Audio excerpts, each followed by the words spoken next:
¿Cómo están? Buenas noches, bienvenidos a Hoy Nos Toca, primer día hábil de la semana, enero. La semana pasada comenzó el año, no me tuvieron acá, bueno, estuve con COVID, por suerte con síntomas leves. Muy agradecido a todo el equipo de Hoy Nos Toca, de producción, a Leandro Dario, a Lina Ramírez, que se pusieron el programa al hombro. Hicieron grandes programas la semana pasada, así que todas las felicitaciones para ellos porque lo hicieron y muy bien. Pero bueno, me dieron el alta y acá estoy trabajando nuevamente para conducir este programa hasta las 23, que tenemos mucho para contarte. En un día donde hay varias novedades. Desde el punto de vista económico, el acuerdo con el Fondo Monetario Internacional, ya se descarta que el acuerdo que quiere o pretendía hacer el gobierno no se va a dar.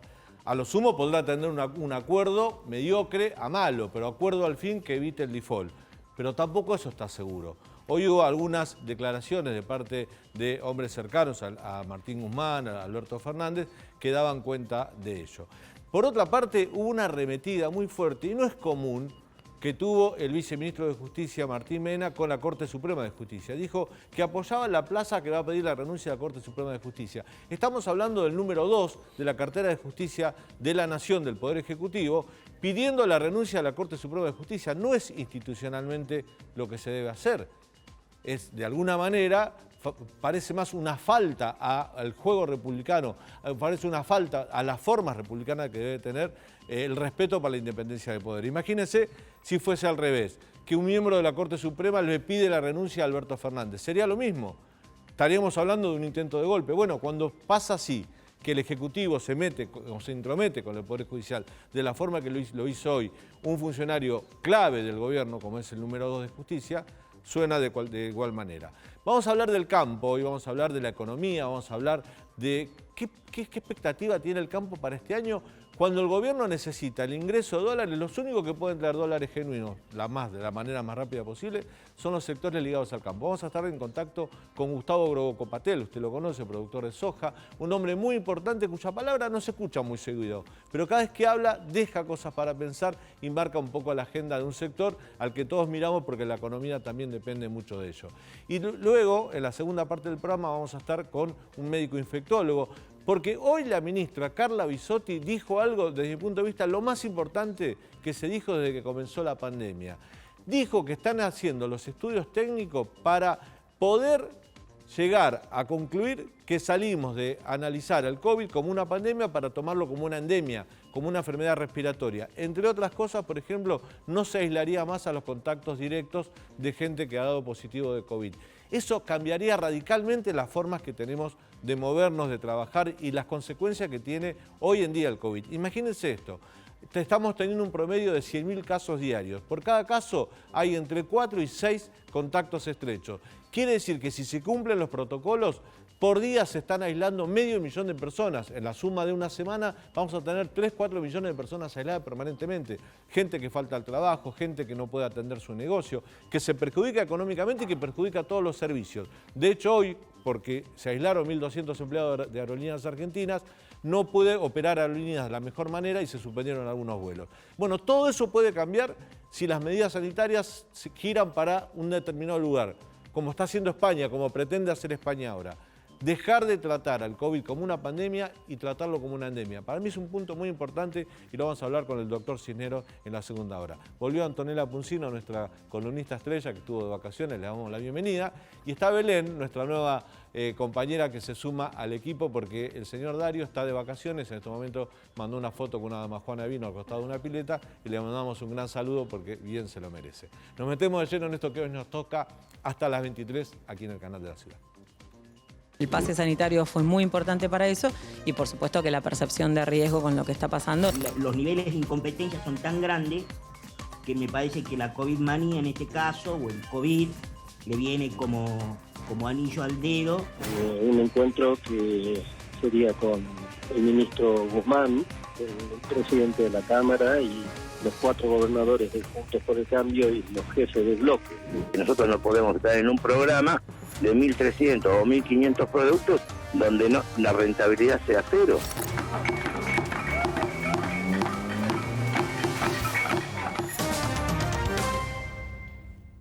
Bien, el campo. ¿cuánto tiene para decir para la economía argentina, ¿no? ¿Al campo lo perjudica un acuerdo o no con el Fondo Monetario Internacional? Si entramos en default, ¿qué pasa con las exportaciones? ¿Qué pasa con las materias primas? Bueno, de todo eso vamos a hablar con Gustavo Grobocopatel, del grupo Los Grobos, un hombre empresario de la soja, muy reconocido y una palabra autorizada para opinar sobre este momento de la economía argentina y de ese sector. Gustavo, bienvenido, ¿cómo estás? ¿Qué tal? Buenas noches, un gusto saludarte, Daniel. Gracias por atendernos y acompañarnos en este programa. Bueno, la pregunta está abierta, ¿no? ¿Qué expectativas tenés para el sector, para el campo, para este 2022? Bueno, estos días son días bastante particulares. La gente del campo vivimos de lo que pasa con el clima, ¿no? Y esta ola de calor está afectando seriamente la producción agrícola. Es decir, te diría yo que hoy es el tema del día o de la semana, es cuánto impactará esta ola de calor la producción. Acompañado por una sequía, ¿no? También en algunos sectores del país. Exactamente, la mayoría de la superficie agrícola argentina hoy está en condiciones de sequía. Es decir, que vamos a tener menos producción y hasta que no llueva no sabemos cuánto menos va a ser. Esa es una muy mala noticia. Va a ser compensada probablemente parcialmente por aumento de los precios, de tal manera que siempre es el precio por cantidad lo que nos importa a los argentinos y a los productores, pero nunca es suficiente como para eso. Así que estamos en un momento, diría yo, complicado, con mucha incertidumbre, que se suma a otras incertidumbres propias de lo que pasa en el país y en el sector.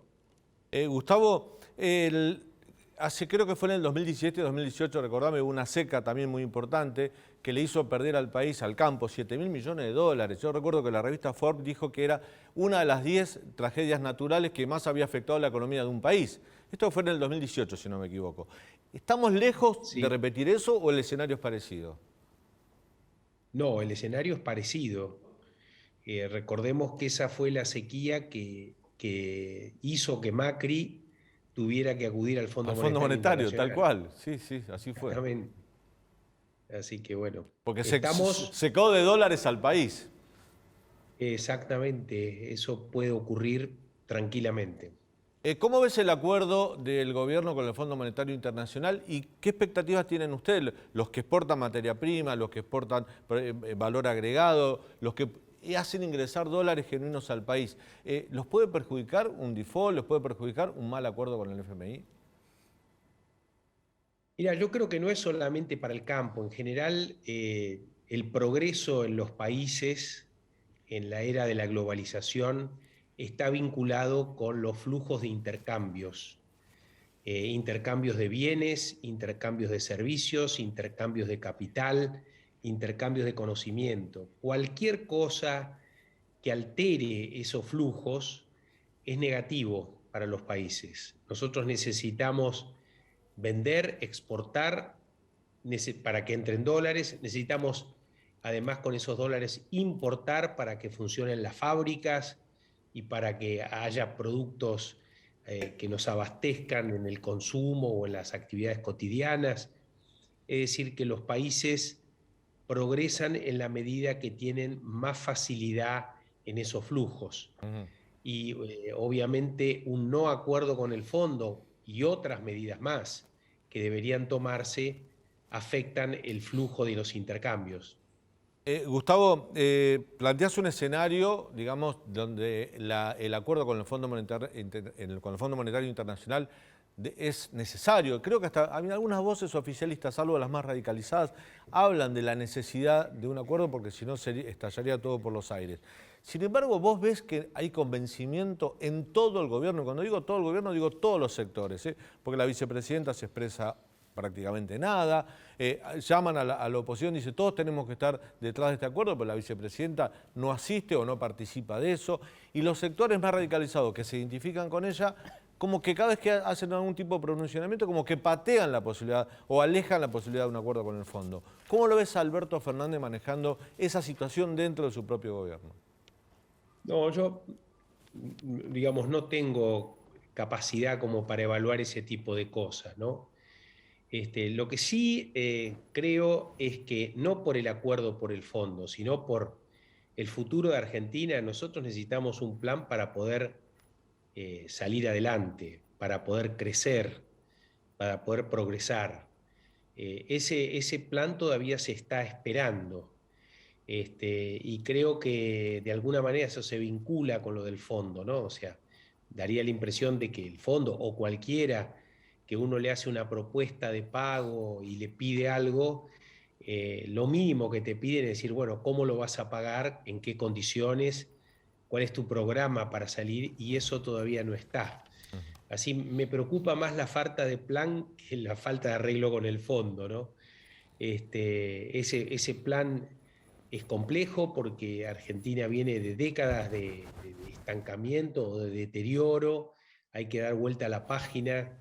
Todo el mundo sabemos que eso va a ser un esfuerzo muy grande, pero es un esfuerzo que probablemente en poco tiempo se vaya a revertir si es que vamos en la dirección correcta, que justamente es esa dirección que hablaba hoy, que está vinculada con el progreso en la globalización y que tiene que ver con producir, con crecer, con exportar, con importar, con generar trabajo, inversiones. Ese plan no está, Y no está claro. ese plan debería incluir modificaciones en el tipo de cambio, por ejemplo, en esta brecha cambiaria que existe entre los dólares financieros, el dólar blue y el dólar oficial, y ese dólar soja, que se le dice comúnmente, que es el dólar que después de las retenciones y de impuestos se le liquida a los exportadores. La diferencia es abismal, prácticamente es la tercera parte. Sí, bueno, es una de las variables, ¿no? O sea, el plan necesita la estabilidad macroeconómica, ¿no? Necesita una historia confiable de combate a la inflación, y de justamente facilitar esos flujos, y esta multiplicidad de tipos de cambio hacen más compleja esa situación. Mi punto de vista sobre el tipo de cambio es distinto. Yo no creo que el tipo de cambio es lo que genera la competitividad de un país. Más vale que el tipo de cambio es la consecuencia de la competitividad de un país. Es decir, en la medida que seamos un país más competitivo, el peso va a valer más y el tipo de cambio, digamos, va a caer. Si somos menos competitivos, seguramente el peso va a valer menos. Entonces, hay un problema estructural de fondo que tiene que ver con la competitividad de la Argentina. Esa competitividad tiene múltiples variables que la afectan. Por supuesto, la turbulencia macroeconómica, la falta de inserción al mundo, la falta de acuerdos al mundo, el tema impositivo, la calidad del Estado, la educación, en fin, hay multivariable, y me parece que ese plan que tenemos o que nos debemos debe incluir todas estas variables en forma sistémica. ¿Belén? Sí, le quería consultar a Gustavo, bueno, a partir de los cambios que hubo en el Ministerio de Agricultura, en el momento que se fue Basterra y se cambió por Julián Domínguez, había cierta buena expectativa por parte del sector del agro. Ahora, en esta última semana, también se hicieron cambios en el gabinete que incluyen el nombramiento de un técnico de la mesa de enlace. ¿Qué expectativas abren, ¿no?, estos cambios? Y bueno, ¿cómo evalúa la gestión que viene llevando a cabo el ministro Julián Domínguez? Mirá, yo lo que creo es, primero, que hay una experiencia con Domínguez, que es una persona que escucha, que dialoga y que trata de interactuar. Y no nos olvidemos que Domínguez fue el autor del Plan Estratégico Agroalimentario 2020, que más o menos coincide con el plan del complejo agroindustrial argentino. Es decir, que daría la impresión de que tenemos una visión compartida. Obviamente hay problemas en la operación, problemas en cómo llegar, hay urgencias políticas, hay que integrar múltiples factores, hay un problema de temporalidad de las decisiones, hay decisiones que son importantes de corto plazo y otras de largo plazo. Yo creo que el largo plazo es urgente, o sea que no lo divido de esa manera, pero convengamos que mucha gente piensa que sí. El hecho de que se haya nombrado un técnico que conoce al sector, para mí también es positivo. Es decir, más allá de lo que pueda o no pueda hacer. A mí me parece que las cosas trascienden lo que pasa en la agricultura o en el Ministerio de Agricultura. Son cosas como las que expliqué antes, que tienen que ver con la decisión de política, no solamente inclusive de un gobierno, sino de las mayorías, de las inmensas mayorías del país. Y esa situación no creo que la pueda resolver un ministro de Agricultura por más que tenga buena voluntad. Gustavo, hace un par de semanas atrás nos visitó el diputado José Luis Espert. Hablamos del tema del campo y Espert nos dijo que el campo era maltratado por el gobierno por una cuestión ideológica, que era maltratado por una cuestión también de no interpretar lo que el campo podía producir, pero básicamente lo ideológico, y que había cierta responsabilidad en la dirigencia gremial del campo que no estaba a la altura de las circunstancias, o sea, que no defendía bien los intereses del campo. ¿Vos coincidís con esa última parte de lo que dice Espert respecto a los dirigentes gremiales que representan, digamos, la mesa de enlace, lo que representan a todos los productores agrícolas? Mirá, sobre la primera parte de tu comentario, yo creo que sí, que evidentemente hay un desconocimiento sobre lo que el campo puede dar. En general, se cree que el campo ya dio todo y que ahora hay que ordeñarlo como una vaca, ¿no es cierto? Sin entender muy bien el potencial que tiene el campo hacia adelante. Y la crisis del liderazgo que se decían de la dirigencia, yo creo que es una crisis de liderazgo en general que tiene la sociedad.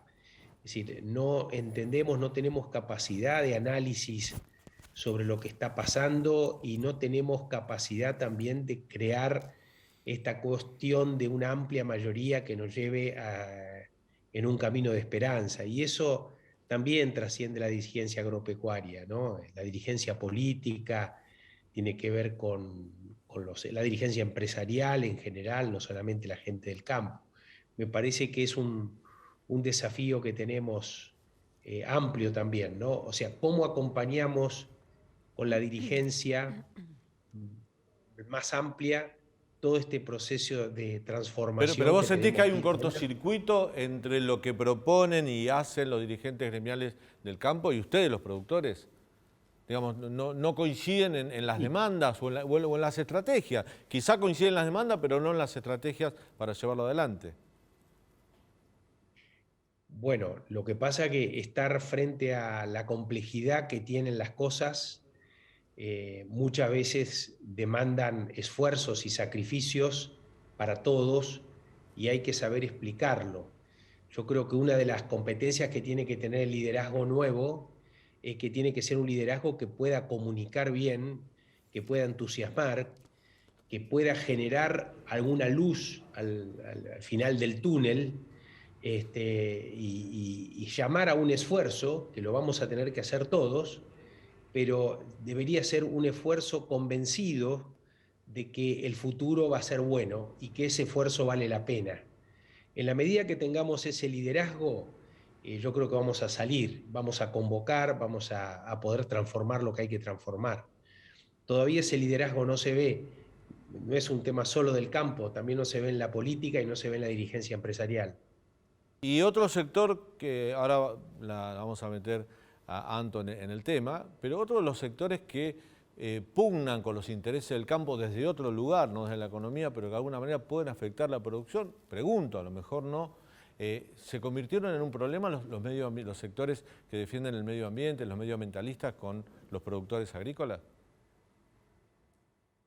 No, de ninguna manera. Yo creo que los sectores ambientalistas representan de alguna manera temores, ideas, prejuicios que tiene en general la sociedad sobre muchas cuestiones y que hay que generar una conversación pública sobre estos temas porque muchos de esos miedos y prejuicios son válidos y reales y otros no. Inclusive muchos de esos miedos y prejuicios son operados por otros tipos de intereses diferentes y entonces hay que generar en la sociedad un mayor nivel de discernimiento, de análisis. Hay muchos desafíos en el campo desde el punto de vista ambiental, el tema del desmonte, el uso de los fitosanitarios, el tema de si vale la pena o no hacer una producción con productos genéticamente modificados. El problema que tenemos es que ese debate se hace a los gritos y en la calle, y son debates serios que hay que hacerlo en las mesas correspondientes. Se tiene que generar desde el Estado un espacio donde participen todos los sectores involucrados y tengan una conversación racional sobre estos temas, y no solamente la conversación, sino las políticas públicas que correspondan para disminuir o mitigar esos riesgos. ¿Anto?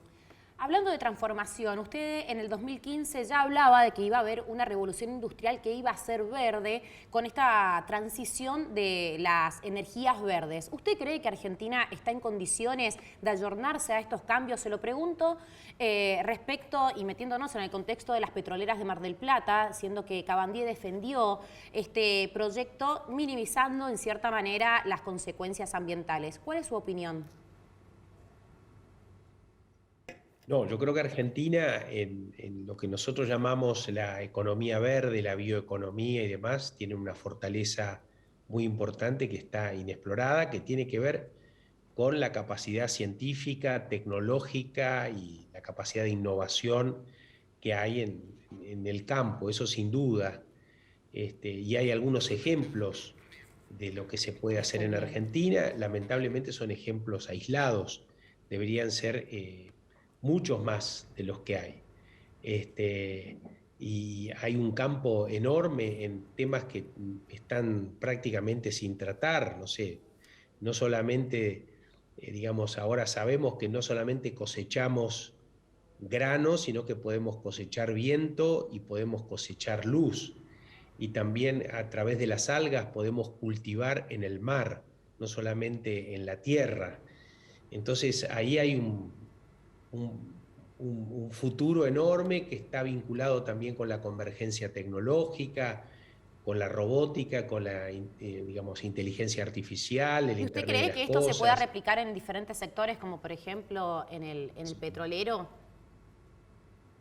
El petrolero es un sector que yo no conozco, pero entiendo también que son sectores altamente tecnificados, y el minero también, y que deberíamos, el Estado, digamos, tiene que tener algún tipo de control y forma de mitigar esos riesgos, y se pueden hacer.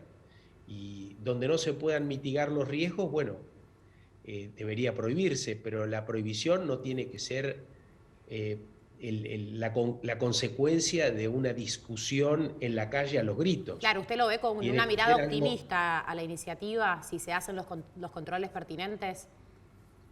Yo creo que sí, yo creo que, por ejemplo, no solamente en el petróleo, digamos, acá la discusión más que eso es si el petróleo dentro de 10 o 20 años es algo que va a funcionar, porque esto offshore son producciones que tenemos para varias décadas adelante.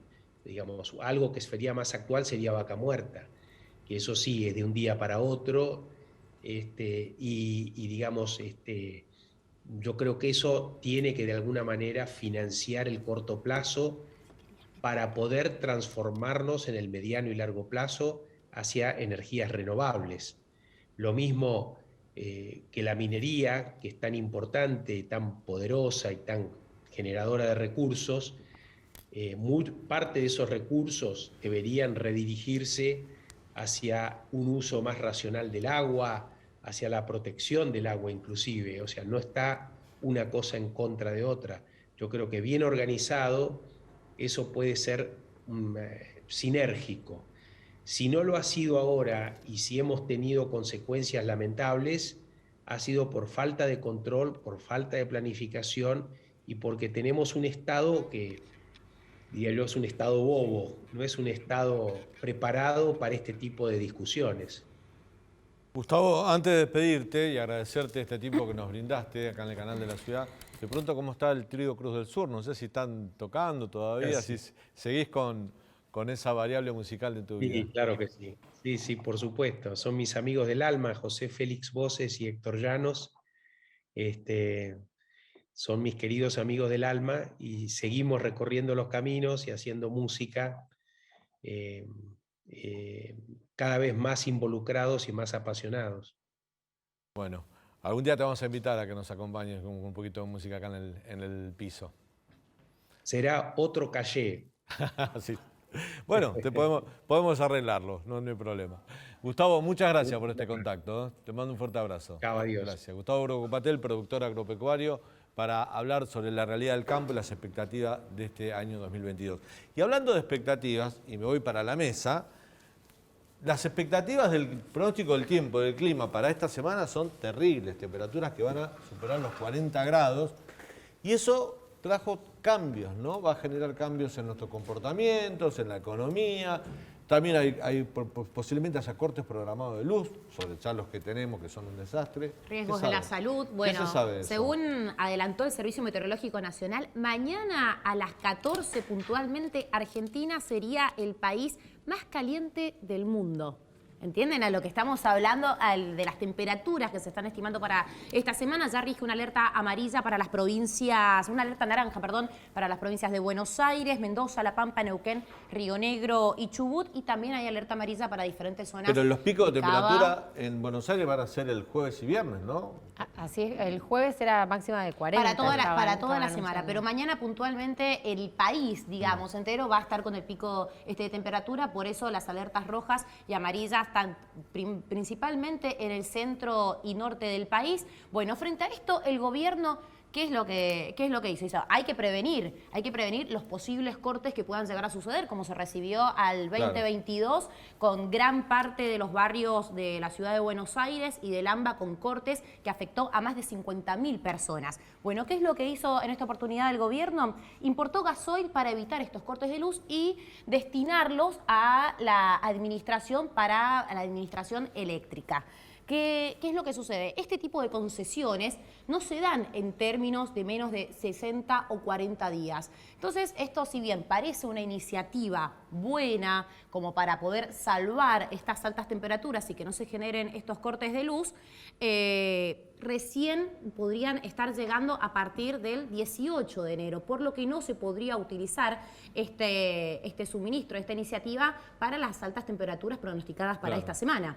Ahí estamos viendo en pantalla que Argentina consumiría 600.000 metros cúbicos en total del año, en el 2022, y ahora puntualmente para esta medida frente a la ola de calor se importó 150.000 metros cúbicos que llegarían el 18 de enero.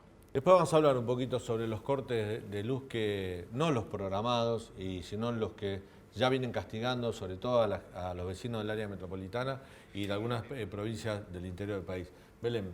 Mientras Antonella mencionaba la zona, yo pensaba en la cosecha, ¿no? Y cómo está impactando la sequía, que también tiene que ver con algo que se viene padeciendo en este año, que fue la bajante en el río Paraná, que bueno, que complica muchísimo también ya desde el año pasado. Pero bueno, para este año, como hablábamos recién con Gustavo Grocopatel, es complejo el panorama para el agro y eso obviamente impacta en el contexto económico, ¿no? Porque el país necesita ingresar divisas genuinas, como decías vos, para hacer frente a los compromisos de deuda que tiene con el Fondo Monetario Internacional. Así que bueno, un panorama complejo. Igual que no llegan, si el clima no acompaña... No, igual por más que acompañe el clima, no van a llegar. Si no hay acuerdo, no llegan a cubrir mucho dinero. Sí. De todas formas es complejo de por sí el panorama, pero las expectativas, este año el campo fue un aliciente para la economía. Y bueno, como mencionaban también antes, ¿no? Cuando no hay cosecha realmente impacta en todo el sector económico, es muy fuerte el peso en el Producto Bruto. Por lo tanto, esperemos que hay tiempo todavía para que la situación se recomponga si llega a la Niña, que es este fenómeno que se está anunciando, que bueno, que genera bajas muy fuertes de temperatura y bueno, ya se está notando con un 20% menos de cosecha. Y respecto a cifras, la pérdida ya se estima en $5.000 millones. ¿El 20% menos de cosecha es producto de la sequía? De la sequía, ya se ve el una maíz pérdida seco. De $5.000 millones. Esa, hasta ahora ya es esa pérdida la que se calcula. ¿Viste lo que nos dijo Grocopatel? La sequía anterior que castigó obligó al gobierno de Mauricio Macri a acudir al Fondo Monetario Internacional, porque lo secó de dólares. Sí, por eso esto de qué importante es el campo, ¿no? Y uno muchas veces no lo tiene en cuenta, pero bueno, ojalá que llueva. Digo, es una frase que nos tiene que interesar a todos porque realmente impacta y derrama mucho en el resto de las economías. ¿Anto? Bueno, y seguimos, ¿qué es lo que va a pasar del campo? Nos trasladamos a la ciudad, ¿qué es lo que va a pasar en estos días frente a la incógnita si van a haber posibles cortes o no? Bueno, hemos traído un par de gráficos para que podamos visualizar en qué barrios, principalmente de la ciudad de Buenos Aires, se generan los cortes, y hay uno que es muy interesante, porque son los mismos vecinos los que pueden aportar información y así se va generando una especie de cuadro comparativo y también colaborativo entre los diferentes vecinos para poder reportar las denuncias y que así también tengan mayor eficacia tanto a las empresas de Edesur y de Edenor para que no se replique lo que sucedió a principio de año con más de 50.000 personas afectadas para cuando se recibió el año sin luz. Bueno, es muy intuitivo, lo estamos viendo en pantalla. Fue realizado por el sitio Acá no hay luz, así entran directamente la página web y las caritas felices significa que son los barrios en donde sí hay suministro eléctrico.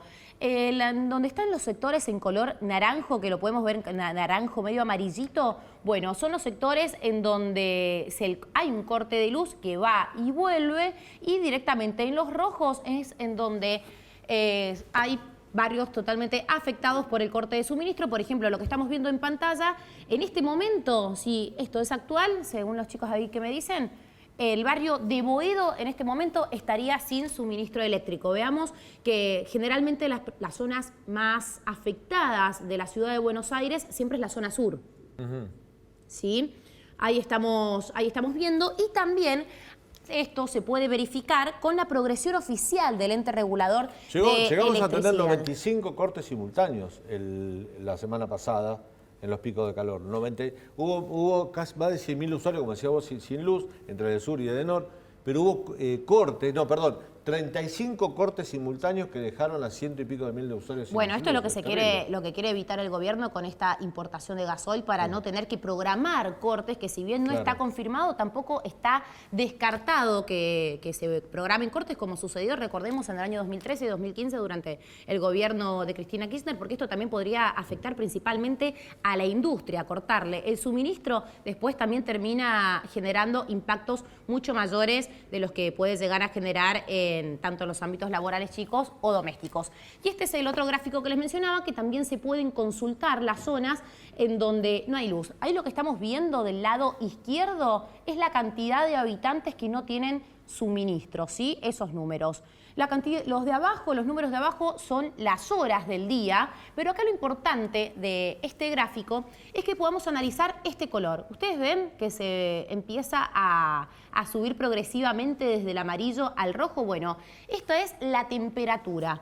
Si podemos ver en el día de hoy, alrededor de 15.000 personas entre las 14 y las 17 estuvieron sin corte, estuvieron sin suministro eléctrico. El azul es la empresa Edesur y el amarillo es Edenor. Edesur, que sigue afectando principalmente a la zona sur de la ciudad de Buenos Aires. Bueno, este gráfico se va actualizando cada 2 minutos y se puede ver cómo afecta a los vecinos de la ciudad de Buenos Aires estos cortes, que ojalá que esta semana, con las altas temperaturas pronosticadas, no lleguen a mayores riesgos o que haya mayores cortes por horas indeterminadas. Después vamos a hablar sobre los cortes de luz y cómo nos acostumbramos y los naturalizamos. No debería ser así, ¿eh? Después vamos a ver si analizamos un poquito este tema que es gravísimo, que no tener luz con altas temperaturas, con todos los perjuicios que tiene, ¿no? Vamos a ver si nos metemos 3-4 minutos, paramos el programa para analizar que no debemos aceptar esto como algo natural. Vamos a un breve corte y volvemos.